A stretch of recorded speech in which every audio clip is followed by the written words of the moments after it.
So there's this woman in Rome in 509 BC. Her name is Lucretia. She's a noblewoman, wife of a Roman aristocrat. By every account, the most virtuous woman in the city. And one night, while her husband is away at war, the king's son, a man named Sextus Tarquinius, shows up at her door. What happens next is so horrific that it doesn't just end one man's career. It ends an entire system of government. Lucretia is assaulted by the prince. She tells her father and her husband what happened. She hands him a knife, makes them swear vengeance, and then uses that knife on herself. In our timeline, that act of tragedy detonates like a bomb inside Roman society. Her kinsman, Lucius Junius Brutus, not the Caesar-stabbing Brutus, a different one. Rome had a lot of men named Brutus. Takes her body into the public square. He holds up a knife. He gives the speech of the century. The people of Rome erupt. King Tarquin the Proud is overthrown. His entire family is expelled. And in one furious moment of collective outrage, Rome invents the Republic. No more kings. Ever. 2 consuls. Elected annually. Equal power. The Senate guides them. The people have a voice. It is genuinely one of the most consequential political moments in human history. But here's the question. What if Tarquin doesn't fall? What if the rebellion fails? What if Brutus gets his head cut off before he finishes the speech? What if Tarquin the Proud, arrogant, brutal, completely unbothered by public opinion, just survives? Buckle up, because this doesn't just change Roman history. This changes the entire political story of Western civilization. Let's go back to that square in Rome, 509 BC. Brutus has the knife. The crowd is gathering. He's about to give the speech. And then Tarquin's guard arrive. In our timeline, Tarquin is away at war when the rebellion erupts. He doesn't move fast enough. By the time he tries to return, the gates are closed. He dies in exile. But in this timeline, he gets a warning. A loyal informant in the crowd sends word. Tarquin rides back to Rome hard and fast, arrives before the rebellion can organize, and makes a very simple executive decision. Public execution. Brutus. The Forum. Today, the crowd goes quiet. The knife disappears. Lucretia's death becomes a tragic story whispered in private, not a revolutionary rallying cry shouted in public. Tarquin calls an emergency assembly. He looks out at 5,000 Romans who were, 30 minutes ago, very close to overthrowing him. He does not apologize. He does not acknowledge his son's crime. He says, very calmly, that Rome is at war, that enemies surround them on all sides, that this is not the moment for internal chaos, and that anyone who disagrees is welcome to join Brutus. He gestures at what's left of Brutus. Nobody disagrees. The monarchy survives. Now here's where it gets interesting. The Roman Republic, in our timeline, does something remarkable. It creates a system of shared power that is so philosophically radical for its time that it basically becomes the operating manual for Western government for the next 2,500 years. 2 consuls, annual terms, veto power over each other, Senate oversight, citizens with legal rights. It's not perfect. It's not even democratic in a modern sense. But it is the idea that power should be checked, shared, and answerable. Without the Republic, that idea doesn't get its Roman chapter. And the Roman chapter is the one that matters. Because here's what happens instead. Tarquin rules for another 20 years. He's cruel, he's effective, and he builds Rome into a serious regional power. His son, the actual criminal, Sextus, gets quietly sent to govern a distant territory where nobody likes him anyway. When Tarquin dies, his eldest son inherits the throne. Rome is now a hereditary monarchy, and that single fact changes everything downstream. Here's the first domino. Without the Republic, there is no Senate with real power. There are advisors. There are aristocrats. There is a court. But there is no institution with the authority to check a king. No veto. No annual elections. No peaceful transfer of power built into the system. Which means when a bad king comes along, and they always come along, there is no mechanism to remove him that doesn't involve a sword. So instead of Rome's political crises looking like constitutional arguments, they look like palace coups. A senator meets his colleague in 470 BC. "We need to do something about the king," he says. "Which king?" his colleague asks. "We've had 4 since Tarquin." "The current one." "Oh, right. The one who executed his own brother." That's the one. What do you suggest? I suggest we wait until he's asleep. This becomes, essentially, Roman foreign policy for the next 3 centuries. Kings rise. Kings get stabbed. New king rises. Gets stabbed. The cycle is efficient in a grim sort of way, but it is catastrophically bad for long-term planning. Fast forward to 264 BC. In our timeline, the Roman Republic, disciplined, ideologically motivated, structurally unified, picks a fight with Carthage over Sicily. The First Punic War begins. Rome builds a navy from scratch.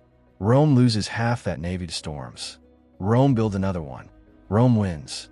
Because the Republic has something a monarchy doesn't. Institutional stubbornness. The Senate can absorb the loss of a consul, absorb the loss of a fleet, absorb a decade of setbacks, and keep going. Because the state is bigger than any one man. In this timeline, Rome is still a monarchy in 264 BC, and the monarch at the time has no particular interest in Sicily. Sicily is far away. Sicily is complicated. Sicily means a naval war, and nobody in the royal court knows anything about ships. The king's top general advises against it. His chief economic advisor points out the cost. His wife asks why they're fighting over an island when there are perfectly good problems closer to home. The king decides not to get involved. Carthage keeps Sicily. Rome and Carthage never go to war, which sounds fine, until you realize what that means. Carthage never gets weakened. Carthage never loses Spain. Carthage never has to accept humiliating terms. Carthage grows. By 200 BC, Carthage is the dominant Mediterranean power. Rome is a medium-sized Italian kingdom. Hannibal Barca, in this timeline, is not a general seeking revenge.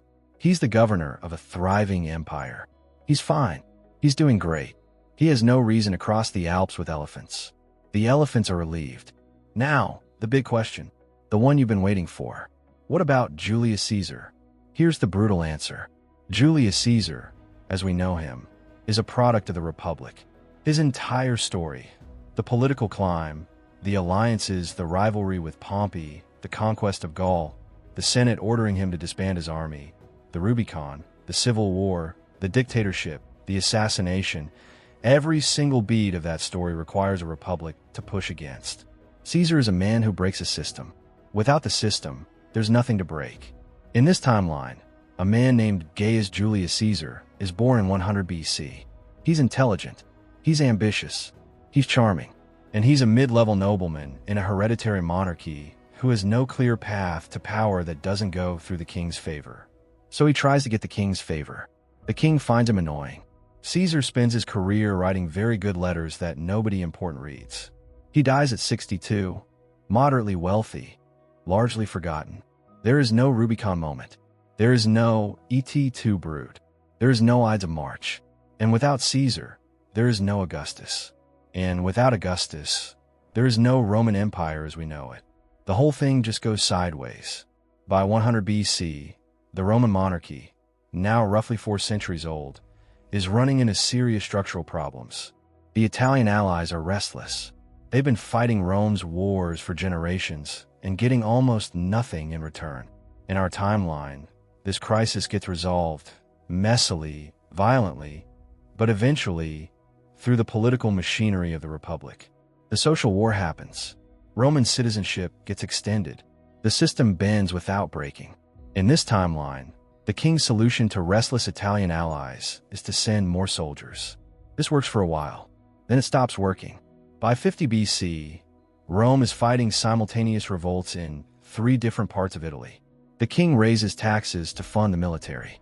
The merchants hate this. The king conscripts the merchants' sons. The merchants really hate this. A general named Marcus, nobody you've heard of, he's not famous in this timeline, wins a significant battle in the north and his soldiers declare him king. There are now 2 kings. A civil war starts. It's ugly. It lasts 11 years. It ends when Marcus defeats the old king's grandson outside of what will one day be Florence, executes him publicly, and declares himself Rome's rightful ruler. His first act as king is to execute everyone who supported the previous king. His second act is to raise taxes again. His generals immediately start planning a coup. Here's what really gets lost. It's not just Roman politics. It's Roman law. In our timeline, The Roman Republic creates the 12 Tables, the first written legal code made accessible to all citizens. It creates the concept that laws apply equally regardless of who you are. It develops the idea of legal precedent, of civic rights, of the state having obligations to its citizens. These ideas flow out of Rome into every European legal system, into the foundations of English common law, into the legal framework of the United States Constitution, into the Universal Declaration of Human Rights. Without the Republic, Roman law is just a king's decrees. And king's decrees are not law. They're just instructions from whoever currently has the most soldiers. A Roman legal scholar, in this alternate 200 AD, is writing a commentary on property rights. His colleague leans over. Does any of this matter? The king changed the property rules last Tuesday. I'm writing it down anyway. Why? Optimism. Fast forward to today. Rome, in this timeline, eventually stabilizes. Around 400 AD, after centuries of coups and civil wars and occasional periods of genuine competence, a dynasty manages to hold the throne for 4 consecutive generations. Rome becomes a significant regional power in Italy and the central Mediterranean. But it is never the Roman Empire. It never spans 3 continents. It never builds the road network that holds Western Europe together. It never spreads its legal culture from Britain to Mesopotamia. Without Roman legal tradition as the backbone, Europe's political development is slower, messier, and more fragmented. The concept of elected government doesn't have its great ancient champion. When the Enlightenment thinkers of the 1700s go looking for historical models of representative government, they find Athens, but Athens was small, and Athens fell. They don't find the Roman Republic, because the Roman Republic never existed. The American founding fathers, in this timeline, have a much harder argument to make. John Adams sits in Philadelphia in 1776, trying to design a government. We need historical precedent, he says. Something to point to, a model that worked. There's Athens, someone suggests. Athens collapsed. There's the Carthaginian Senate. Nobody knows anything about Carthage. We could just make something up. We can't just make something up. We're kind of already making something up. That's different. We needed to sound historical.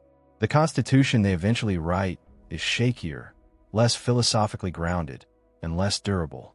It lasts 40 years before it falls apart. Here's the part that actually matters. Tarquin the Proud was not a unique kind of evil. He was just a king.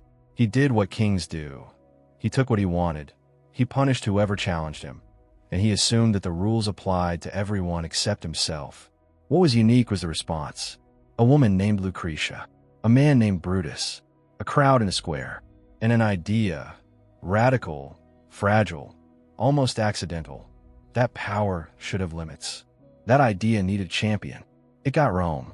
And Rome carried it forward for 500 years as a republic before it even became an empire.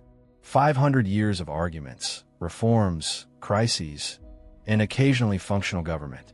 500 years of the idea that the law is bigger than any one person. In our timeline, that idea survived. It traveled. It infected the Enlightenment, the American Revolution, the French Republic, the United Nations. In the alternate timeline, it didn't get its 500 years. It died in a forum in 509 BC, when the guards arrived before Brutus could finish the speech, and the whole world is quieter for it. So next time someone complains that politicians are useless, that the Senate can't agree on anything, that the whole system is broken, remember that the system exists at all because one woman handed over a knife and one man had the nerve to hold it up in public. That's it. That's the whole foundation. Kind of terrifying when you think about it.